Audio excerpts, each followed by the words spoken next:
Wait, he's Yeah. online. I'll pause up. Wait. Let me just switch this slide in. Just give me a second. Thank you, Akash. Thank you so much. Also, it's so good to see uh, a lot of familiar faces. A lot is yapping later. As we start every time, so the agenda of this conversation is we're going to talk about our mission, vision, and strategy. We're going to talk about the hands of support, incentive distribution, what's coming next, and then there's going to be open stage for people. Like there've been a lot of questions around our Discord, so I would love to take them. Starting with the mission, vision, and strategy. I'll start with vision. How we see this is essentially as AI grows and the way internet is growing, there's going to be a lot of this digital world that we live in and express ourselves is going to be filled with bots and intelligent agents, which are capable of doing anything like human. So proving humanity at that stage would be super important for internet, and doing that would essentially feels like bring back the digital trust. uh, and the third thing is I feel like as a network, we want to make sure that how a basic income can be given to based on your, digital merits of who you are, what you have done. So these are the three things how we envision while building Merkle. Um, as a mission, how we see this is in a two-way. Basically, first is unlocking the experience. What that means is essentially a lot of people, you might have seen a lot of projects talked about identity and reputation, but I feel like it's super important for users to essentially experience how it feels to actually own your reputation and how your internet space is influenced by your on-chain reputation. So unlocking a digital experience and and the second part is unlocking a true self-sovereign identity. So basically right now we also have this digital identity and reputation, but that's not truly ours. It's being logged in the database and servers of large enterprise companies who used to target us for ads. So we see this as a two part, and both of these two parts will be built out parallelly. That's our approach, and that's how we've been building for a while. uh, in terms of value, I think it's pretty simple. It's open for every human, and everyone is somebody who used to have who like to have fun. So yeah, stay dope and open for everyone. These are the only two values that we follow right now. But I think as we grow in our community, it's gonna we're gonna expand other things. Coming to the strategy, as I said, there are like two vertical. So in order to grow both of these two vertical, there are like two separate strategies that in the way we think of. In terms of unlocking the experience, the whole focus is unlocking a real use case, and the metric to identify that real use case is retention of how the application or the experience that we've been building, what is the retention rate of that. So that's how we see this, and that's how you guys have Merkle app where you guys collect M badges. So that's an attempt to unlock what people can do with their um, on-chain reputation. And the second vertical of unlocking self-sovereign identity, the way to do that is the Merkle chain, which acts like a global distributed ledger of storing your reputation identity data in a privacy preserving way. So that's an underlying layer which essentially stores this as a dynamic database to essentially give you access control and use case on that reputation data. And most importantly, doing all of these things, the first and most important approach is keeping community first, being open and transparent. That's that's that's something that we want to make sure that we keep on doing as we build this product. Cool. So that's just a basic mission, vision, and how we think about building this company. I'm gonna start with the first thing that happened in last few weeks. Is so we had a uh, 2.5 month long incentive program, chapter one, which was essentially more focused upon building a distribution and creating reputation scores. We ended that. I think it was it was like 3 weeks ago, but yeah, as of total, there are 70,000 people participated, out of which like 19,000 people were whitelisted and eligible for this reward. So not everyone has claimed this reward. This was our first and foremost incentive program, so it's gonna be super valuable. So all of you guys who have not claimed this, there's a deadline of 4th of October. If you don't claim it by that time, uh, it won't be available. So please make sure that you claim it. Um, the use case of like how we have talked about this previously. This was our first incentive program before there's any token or anything. So this is going to be really important when there's going to be actual incentivization, because we see this as a very first and initial group of people who participated and supported us. So yeah, I think it's super important. Make sure if you are eligible, you have claimed it. Yeah, I'm going to talk about, so there's this one issue that happened while we issued our hands of support NFTs, and I'm going to talk about that. So basically, because of a bug, a person was able to mint additional 55 NFTs, which was not supposed to go into the supply. And then he was also able to sell it. So this happened.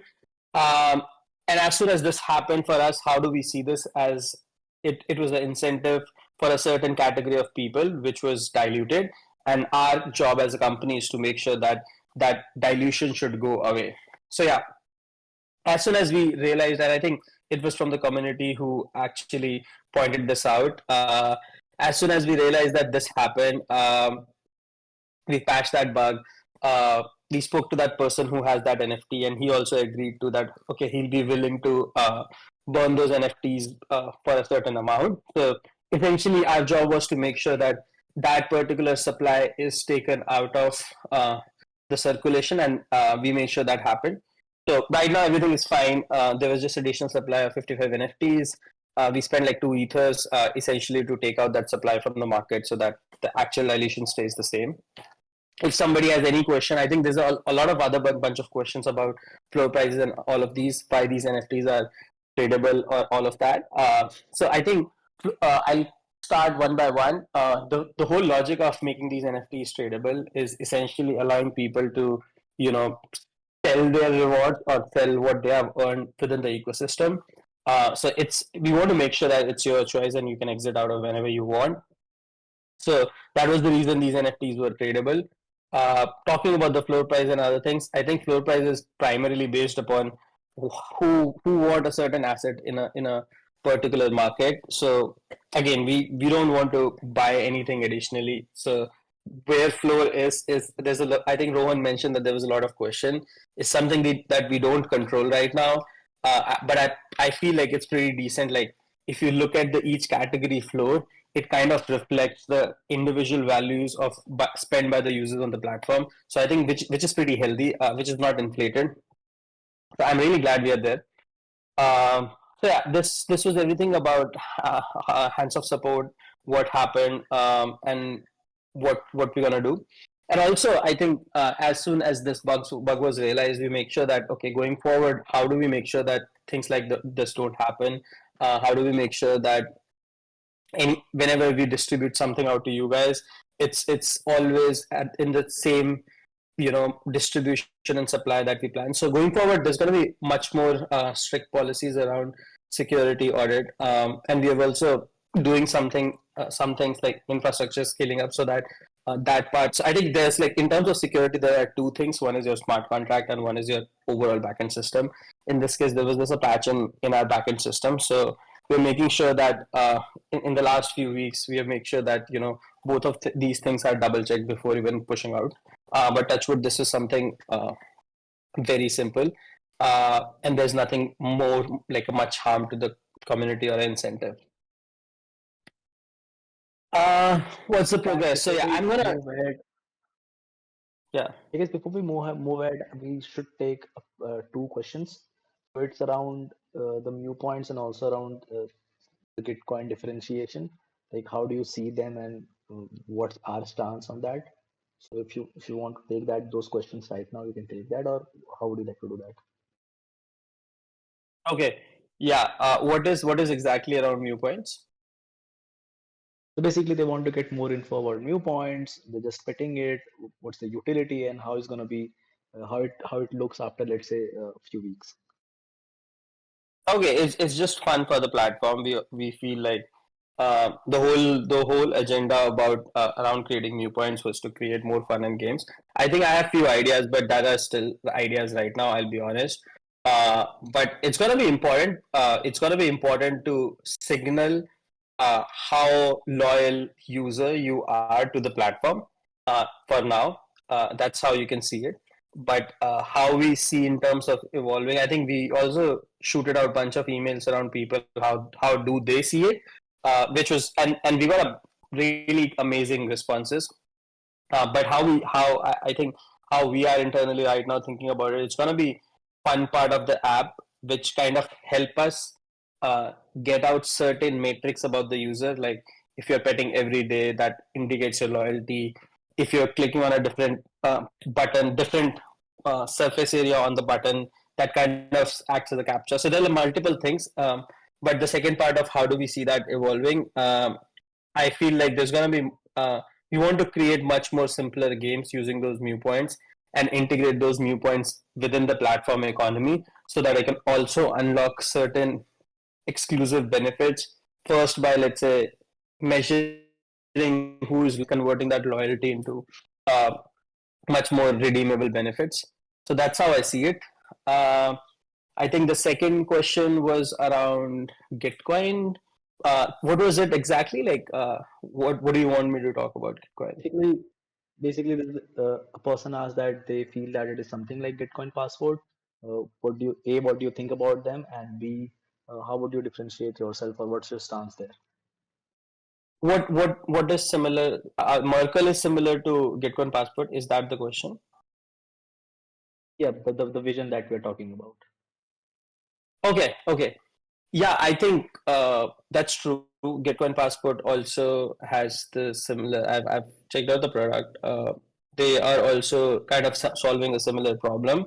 I feel like that. So for us and them, the problem is similar. Both are trying to come to like collect the existing data or create your own data in order to indicate if a certain wallet address is a wallet or not. Um, I think the only difference between us and Gitcoin Passport is Gitcoin Passport is solely building that middleware infrastructure that allows you to create these scores. Um, but as I said in the beginning, and I think I still strong like stand strong by the statement that uh, this has happened in the past as well. Like a lot of companies who are just building around identities and reputation have stayed away from the really hard work of actually creating an experience of how it changes things for you. So create like I think DSO and all the projects that have been created in the last 5 years are primarily about storing this data, managing this data, and I feel like the only difference in terms of how do you approach the adoption of this particular problem. So they believe that we're gonna just create a scoring mechanism and allow people to create other scores so that people can use it. I think our approach is in terms of this is different. We feel that proving humanity is going to be important, but there's going to be also application layer. That's why there are other scores. Um, of the scores which are going to be important for different protocols to incentivize users.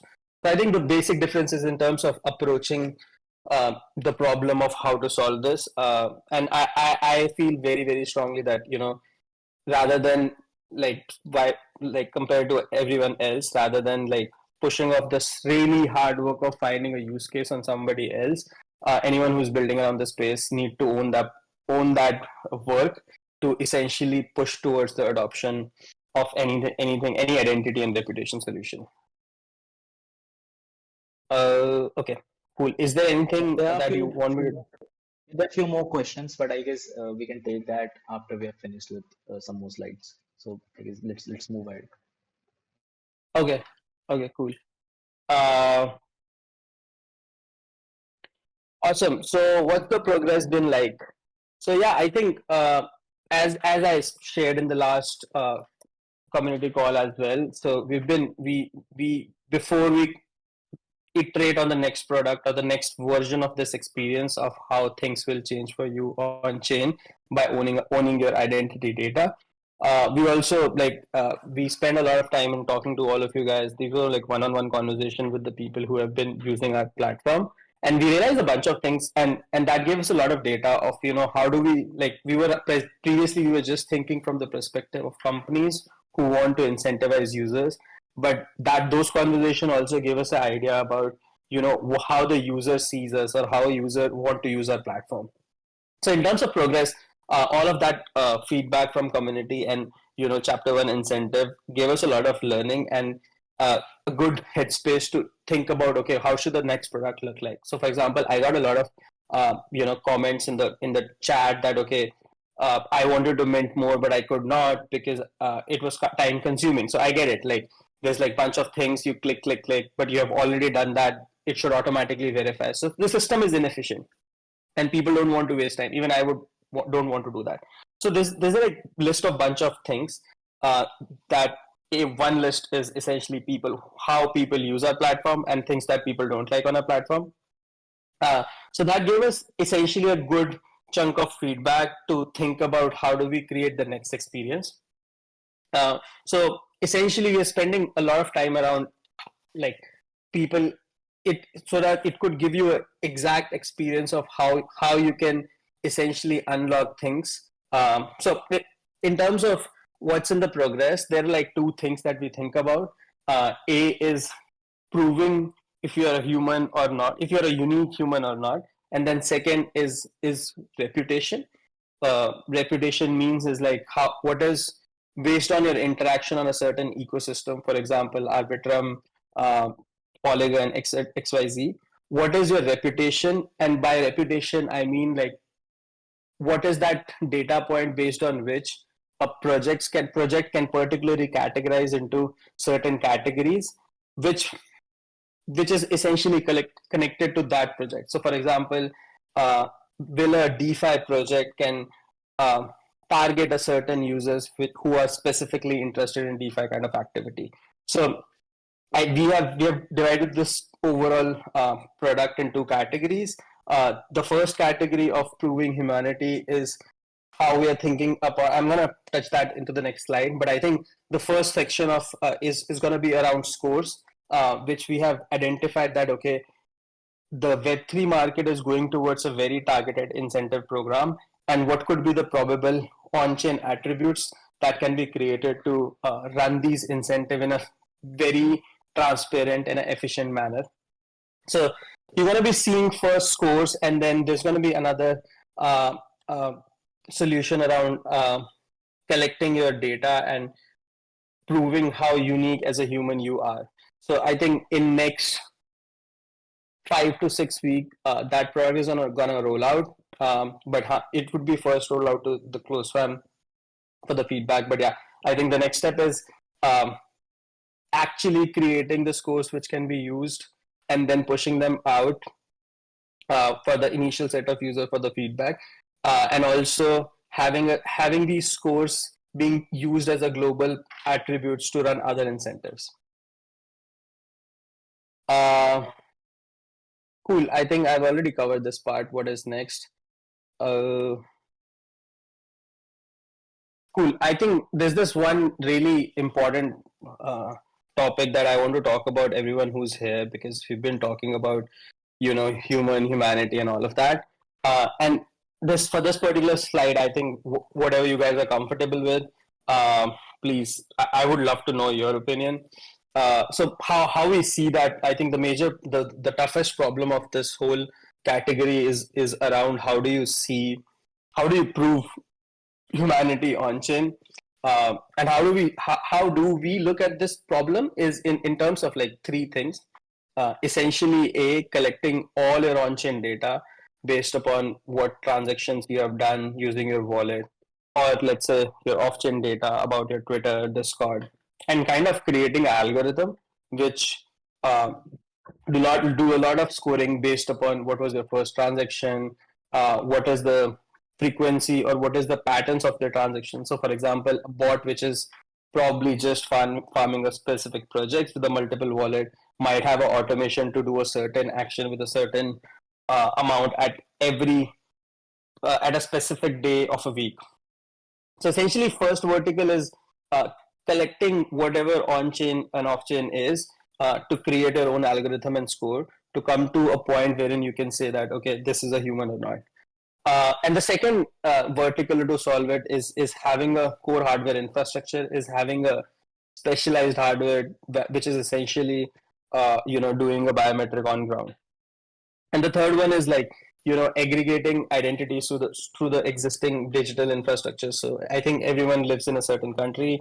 All of these countries have given these citizens certain ID card, and we can actually leverage those using Stripe or Persona to create proof of humanity. But I want to understand, like, the existing approach of working on chain data is something which will go absolute after a certain period of time. So I think my question is to you that I got a lot of pushback from my team also. How many of you think that if there's a proof of human solution, you guys would be comfortable, doing a KYC using your government ID?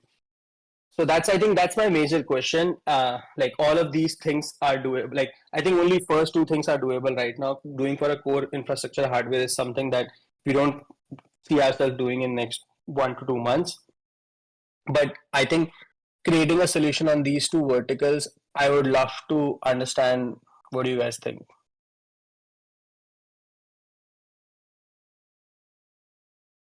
So we have got a first answer. Okay. Like, I would be down for that.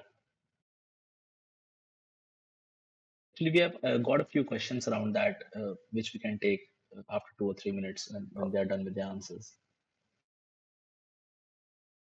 And guys, if you're saying yes or no for answer, we would also love to understand your point of view, because we read a lot of thesis, we read what's happening in the market, but you guys are the best people to answer that. So would love to also know the details or the reason why you think so, for a yes or a no.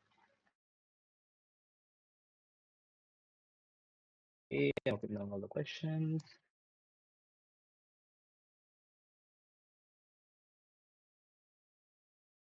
Definitely no KYC, fully decentralized here.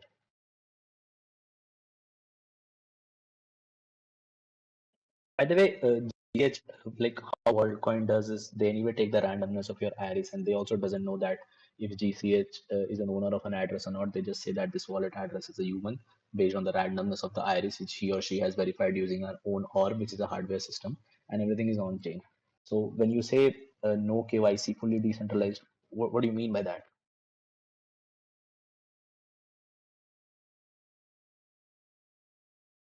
So I think he means that there should not be any KYC, and like probably like find a game theory to create a system which does not allow to do any KYC. There was another question that I want to Look, pick as up. people are giving the answers, so maybe you can pick one by one and just add something on top of Okay, that. I think I think my major concern about is like people who said no. What is the reason to say no? I just want to understand why no. Is is Put it in is the chat. something like sharing? Okay, perfect. Will humanity algorithm be public or proprietary to save it from the community? Yes, exactly. So that's where I say that when you create those algorithms, if you put out on public, essentially they go out of their use case, right? People can start gaming it.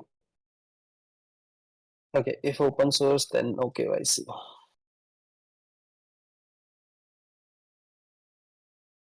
KYC is needed. Yep, the first principle. Okay. Okay. Cool.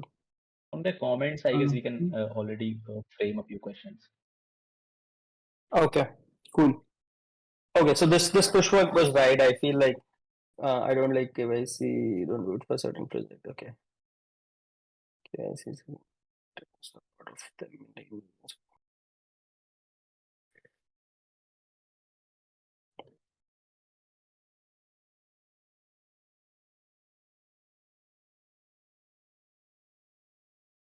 guys. If you guys also want to speak up, like raise your hand, and you don't have to chat in the like a chat box. You can just join the stage, and like we can also have a conversation. But yeah, I think I want to more about jumper now. What's up with this dude? Okay, we'll take that question later on.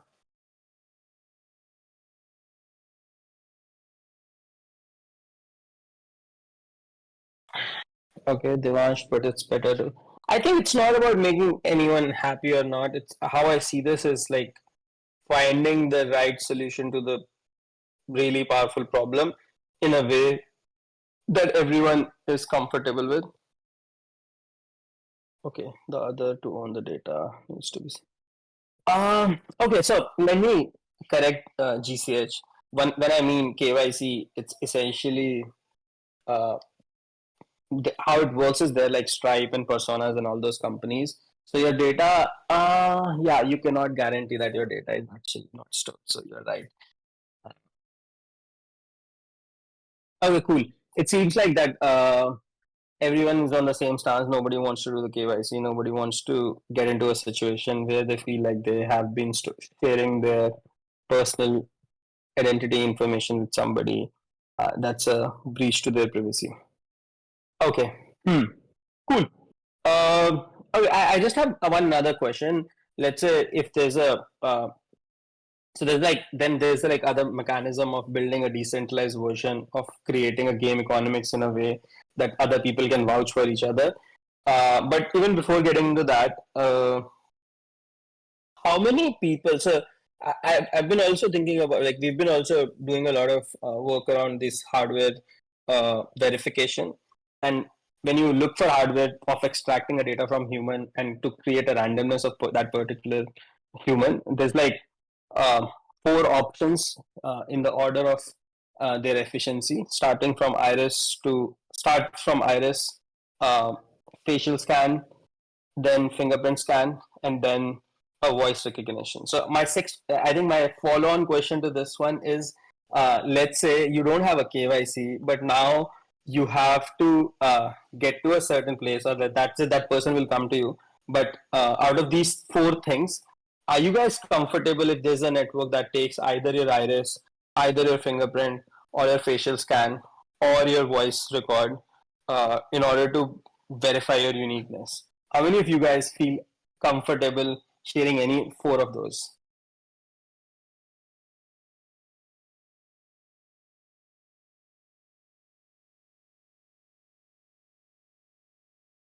Okay, maybe People type zero. Yes, zero knowledge. Yeah, essentially, yeah. Obviously, the proof, essentially, all the proofs that would be created against that KYC would be zero knowledge. Personal data sharing is not a good option for me. Okay.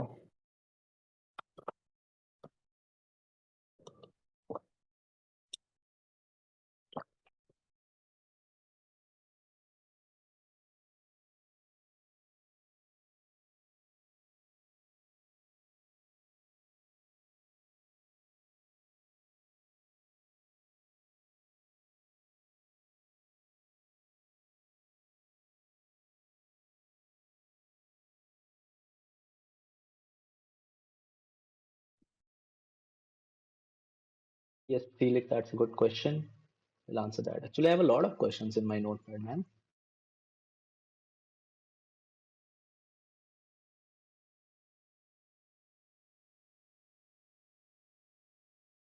Yeah, I'll write it down. Voice recording.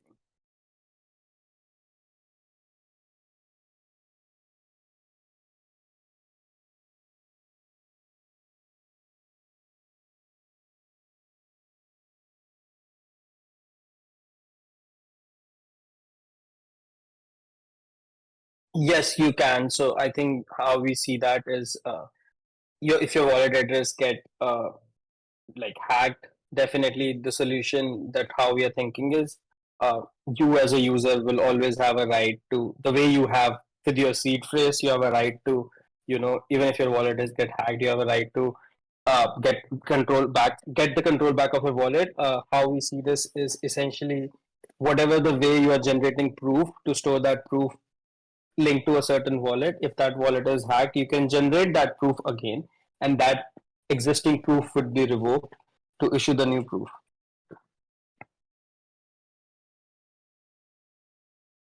voice can probably be faked, although.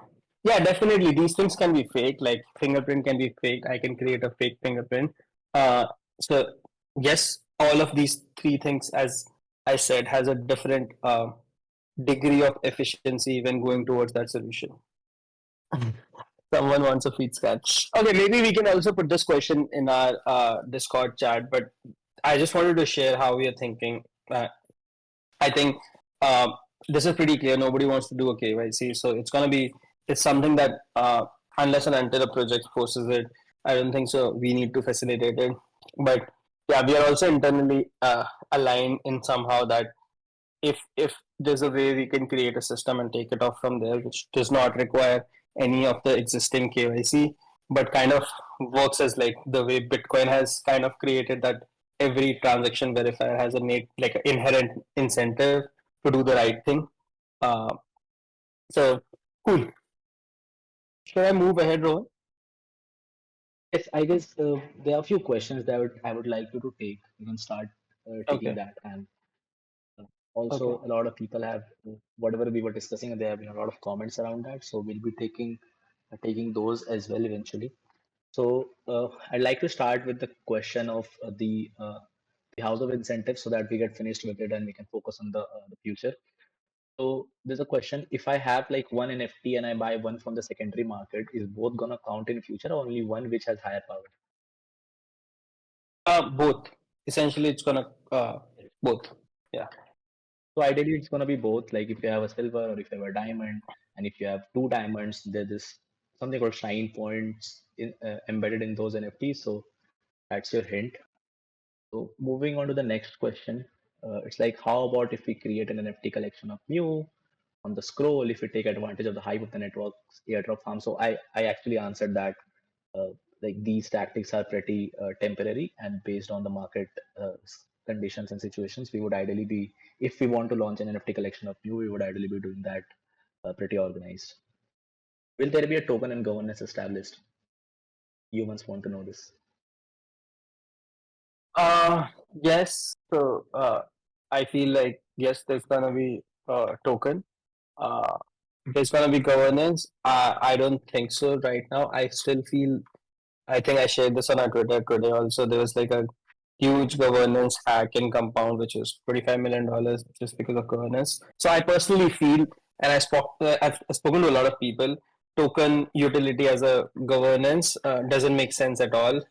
Essentially, uh, I think the governance of the decision of essentially what to build and when to build and how to build should stay with the people who are actually working on that project at that point of time.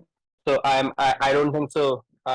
We want to go for governance as that token, but yeah, as a network, we have already told that previously. Yes, I see a token which kind of empowers this whole network.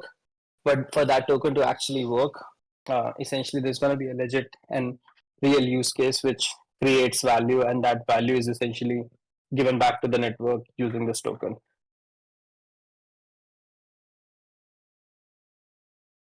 Got it. Let me Anything just else? copy this question. Yep, there's a few questions. Give me a second. So the next question is, how do you plan to compete against giants like WorldCoin, Humanity Protocol, etc.? Like, how would you convince Web3 companies to use their infra to verify humanity over these other protocols? Uh, that's the question. Okay, cool. Okay, yeah, I think that's a very great and very smart question. Uh, I feel like so. Okay, you mentioned about two companies, WorldCoin and Humanity Protocol.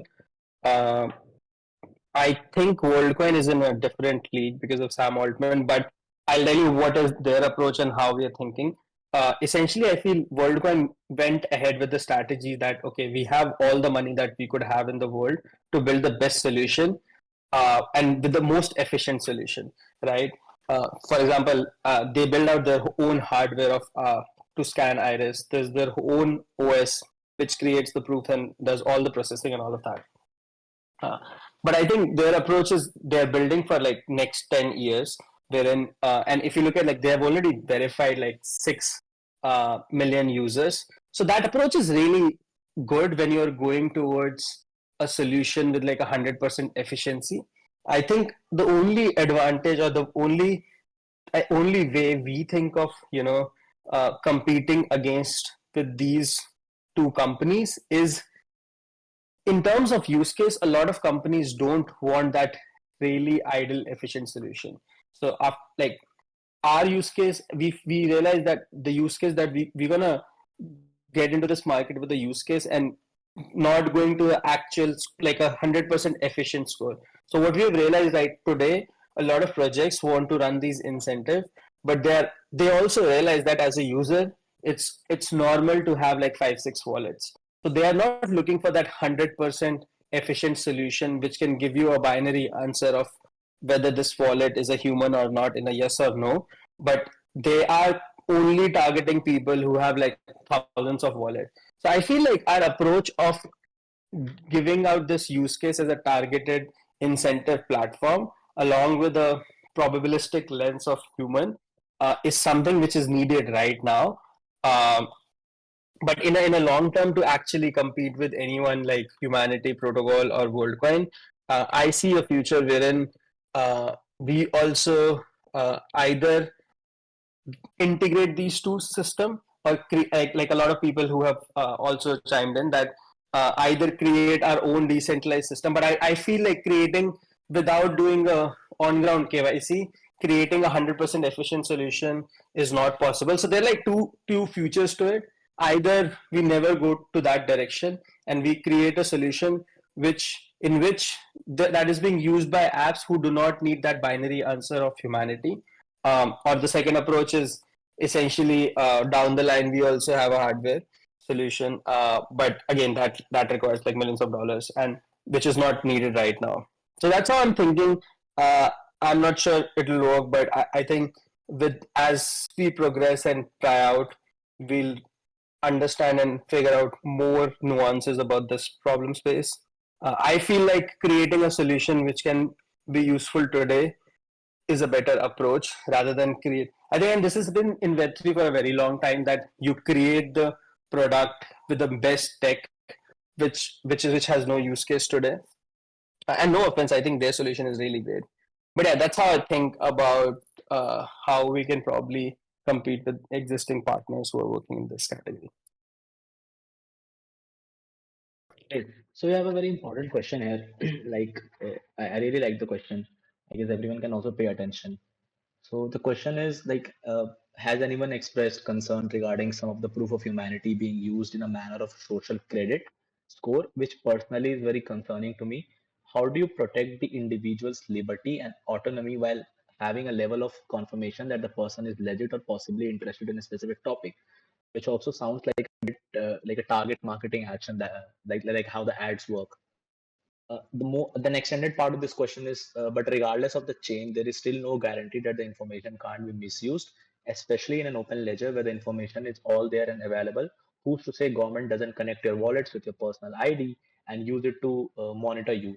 Not just government either, but large groups of any kind, uh, and that now can monitor you and affect your capabilities in the market if they deem you undesirable. Plus, if it's POS, that can certainly be manipulated in the future.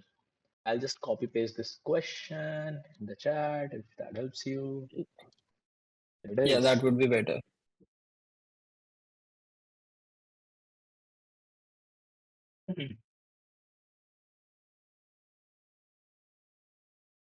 Okay, just give me like 2 minutes to read it. Meanwhile, I'll take a few questions that are in the comments.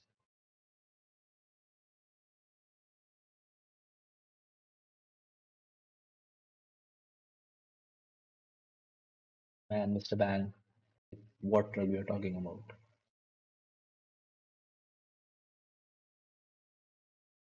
Awaz, Okay, I get the there'll be some special thoughts by the way.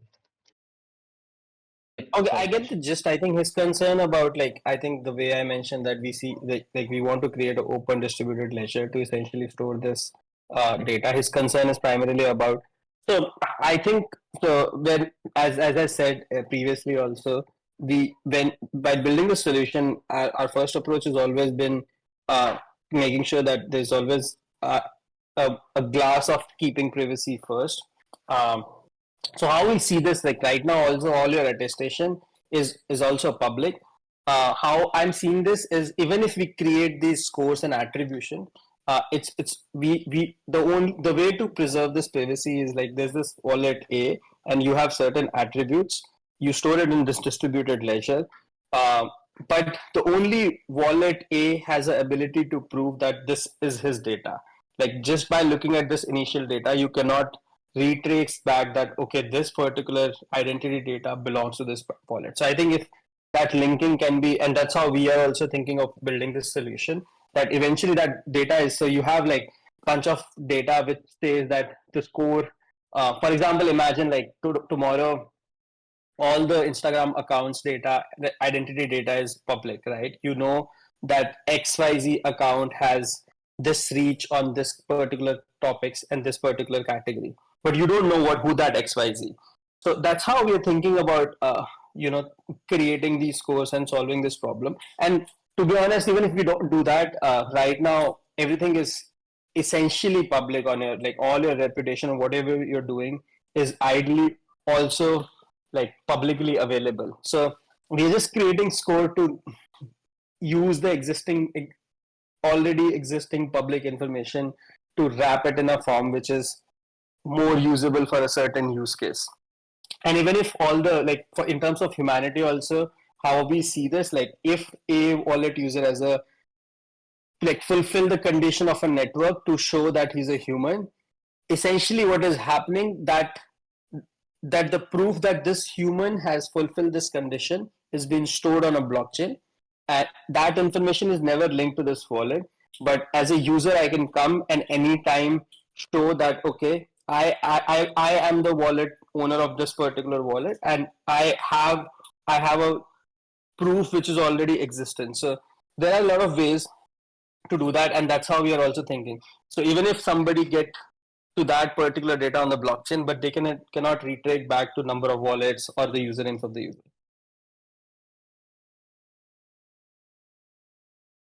Yes, Okay. yes, right. That's a good point, man. Yeah, Pash, like just have a very few more questions.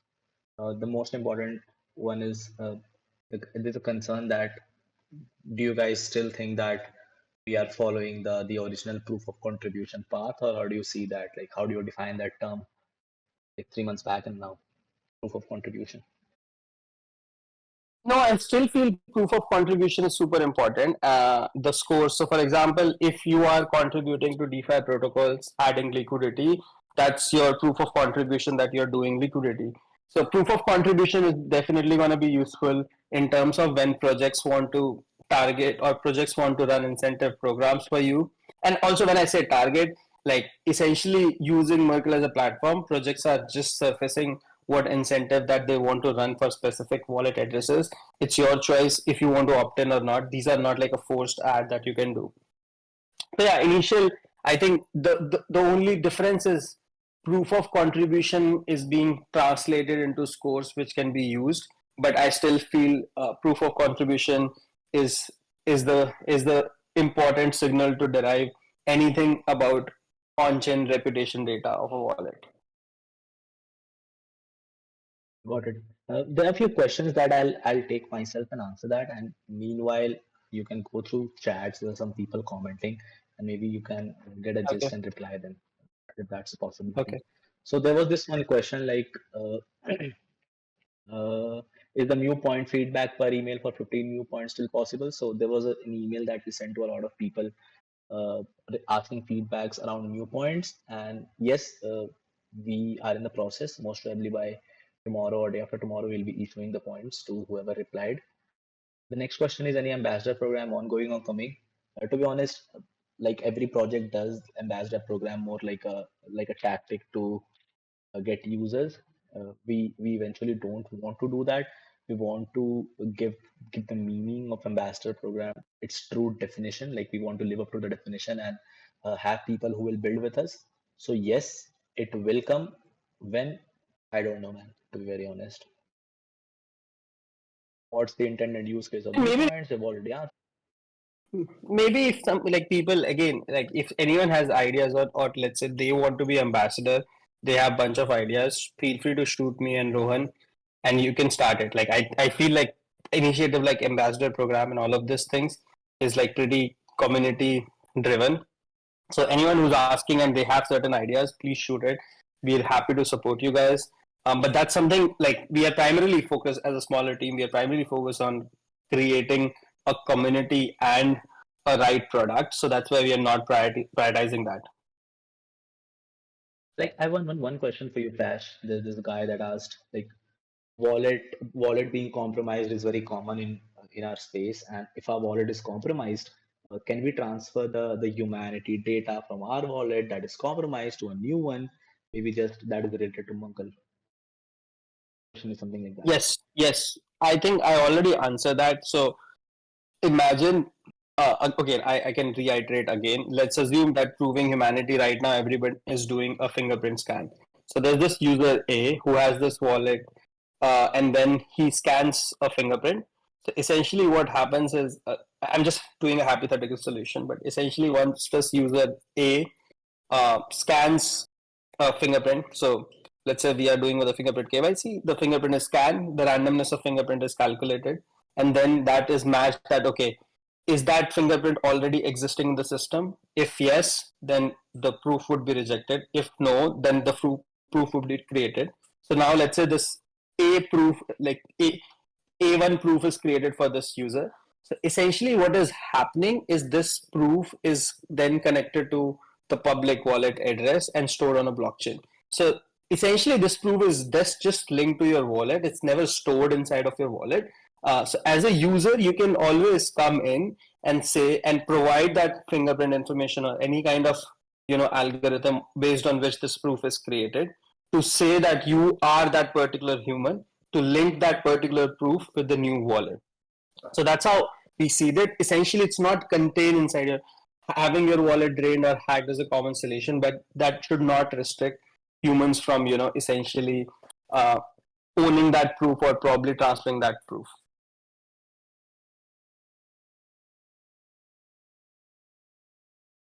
I don't have any more questions. I'm just scrolling through chats and seeing if there's something that bumps up. We also asked our people to tell us. Second. Okay, we are left with slides, man. Sorry, I totally forgot. Yeah. There's this like few bunch of things. Uh, cool. I appreciate a thoughtful discourse. I really re-emphasize the importance of individual liability, but considering how to utilize technology, well, define attributes. Yeah, I hear you, man. I think a lot of us, share this common emotion that we don't want to, we want to actually preserve our privacy and have that self-sovereign identity. So feedback taken, and that's the reason we've been talking to you guys, because I think you are our first beachhead of customers, and we don't want to spend time on something that a lot of like our first initial customer feel really against about. So yeah, this crypto to all. Okay, no one is private. Totally respect this. Cool. This next slide is essentially just talk about like what essentially we ship. So there's like bunch of partnership, LogX, Vaultcraft, Trader Joe, Necodex. Again, as we said, as a part of use case, we try to make sure that we negotiate the best deal from our from existing ecosystem partner to best offer best incentives. So that's been shipped. There's this referral program. So essentially, we introduce a referral program that allows you to invite more people and get like 10% of what they spend on mint fees. We are also doing certain other experiment wherein we want to make sure that majority of that mint fees goes back within the system in order to create more value for the users participated. So as a experiment to that, LogX, any mint fees that you spend on the LogX, I think 80 to 90% of that mint fees would be given back to the user as a part of reward of participating into that incentive program. Okay. I think we already talked about. Okay, yeah. I think there's gonna be. So as I said, on in terms like this slide is particularly about what we did in terms of community. So yeah, we were in Brussels, met with few of our partners that we are working with. There's gonna be, I think, this month there's going to be more focused upon growing our Discord and Twitter. So I get it, like all of you here also care about the time that you're spending, and all the questions about when token. I get it, like, so there's going to be definitely a network token, but essentially to have that particular network be actually used and have certain value, it's super important of about how big is that community. So we would really appreciate that you take part in these community focus incentive in order to help us grow this ecosystem. So I think Rohan would be pushing out certain activation on Discord and Twitter. I can see a lot of consistent people GMing on Twitter, which was really nice. And we want more. Like I can see like 65, 64 people. So probably if we can get to at least those kind of responses. So what we need from you is spread the word, and so you guys, all of you guys are early. It's super important for have your support in order to actually grow this ecosystem, which is going to be super important for our next phase of incentive. um, there's going to be more Discord economy, so we feel like Discord has a space to navigate and talk to you guys, but it's just not about like talking about what we are doing as a project. We want to make sure that what are the people like if you like playing chess. So we're going to do certain more experimentation around what you guys like, so that there is more incentive and like there's more natural ways to connect on Discord and know other people. Cool. Okay, this we already done. So I'm done with my presentation. I don't have anything here, but if anyone has any question, I'm happy to answer that. Yep, let me see if someone has something. No, we're just chilling around, to be very honest. By the way, Alex, all good, man. No worries. Okay, someone from Future Collective talked about what is the Jumper PFP. Uh, so basically, Jumper leveraged our infrastructure to issue these dynamic PFP, which is like your loyalty PFPs. Essentially, there are certain, like, again, we cannot share what Jumper team is thinking. So I think the last time I spoke to Jordan, they have some other plans. They have some plans to how they think about it. But for now, it was initiative to give this loyalty PFP avatar, because they have been building their community around that avatar for a while, and they wanted to give a piece of ownership of that particular avatar to their users so that they can customize it, they can showcase it, they can put that on Twitter and all of that. So that was the only thing. What's coming next is something I think is a better question to ask to Jumper team. But yeah, I think that's it. Essentially, if you are active in the Jumper ecosystem, you should definitely get that profile. It's really cheap. It's on base, and I think the avatar is really cool. Like if you've been interacting with Jumper team, you would probably relate to that. Thanks, Dash. I wished you didn't leak much alpha there, so otherwise we would have to answer Jordan there. Anyway, uh, coming back to chats, we're having this fun. Most probably we're done with the call. It's been an hour. Uh, we had a max capacity of 70 people. I guess it's Monday, everybody's working. Expected somewhere around 100, but no worries.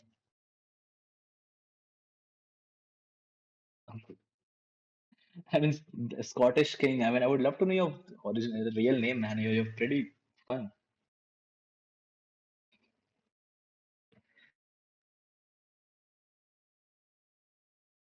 Akash, come on, man. Switch on your camera. What you do? Okay, I will. Thank you so much. Maybe I just like formally say thank you so much, guys. We really value this. We really appreciate all of you guys. We try to be really, really mindful of making sure that we reply to all. Thank you so much for joining this. Uh, yeah, let's see you guys again. Thank you. Love you so much. Bye.